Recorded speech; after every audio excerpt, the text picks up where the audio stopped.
अस्सलाम वालेकुम दोस्तों, मैं हूं ज़िया मुस्तफ़ा और आप देख रहे हैं employees corner Zia YouTube channel. किसी भी महकमे के अंदर जब हम नई भर्ती करते हैं, नए मुलाजमीन भर्ती करते हैं, चाहे वो स्केल नंबर 1 से लेकर स्केल नंबर 22 तक ही क्यों ना हो, तमाम मुलाजमीन के लिए ट्रेनिंग है, टेस्ट है, इंटरव्यू है और उन तमाम से वो गुज़रता हुआ अगर पास होता है तो उसे जो है वो अपने महकमे के अंदर भर्ती कर लिया जाता है और उसकी सलाहियतों से फ़ायदा उठाया जाता है। अगर वो अच्छा काम करता है तो उसकी प्रमोशन है, उसकी अपग्रेडेशन है। अगर वो अच्छा काम नहीं करता तो उसके लिए जो है वो पेनल्टी है और उसके लिए सज़ा है। लेकिन उसे ट्रेनिंग देकर मज़ीद उसे निखारा जाता है उसकी सलाहियतों को। जो ऑलरेडी पहले भर्तीशुदा मुलाजमीन हैं उनके लिए सिर्फ़ ओनली ट्रेनिंग है। उससे उसकी सलाहियतों को निखारा जाए, नई-नई जो चीज़ें आती हैं उससे मुतारफ़ करवाया जाए। मिसाल के तौर पर एक क्लर्क है, 11वीं स्केल में वो भर्ती हुआ है।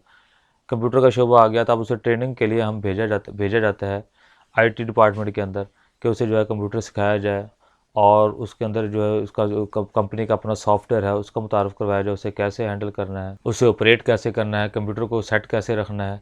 तो इसके लिए उसकी ट्रेनिंग है, ना कि उसका इंटरव्यू ले लिया जाए, टेस्ट ले लिया जाए। ऑलरेडी जो एम्प्लॉयज़ भर्तीशुदा हैं उनके लिए ओनली ट्रेनिंग है ताकि उनकी सलाहियतों को निखारा जा सके और नई नई ईजादात से और नई नई चीज़ों से उसे मुतारफ़ करवाया जा सके। और जो नए भर्तीशुदा मुलाजमीन हैं उनके लिए ट्रेनिंग के साथ साथ टेस्ट और इंटरव्यू के साथ साथ ट्रेनिंग भी है।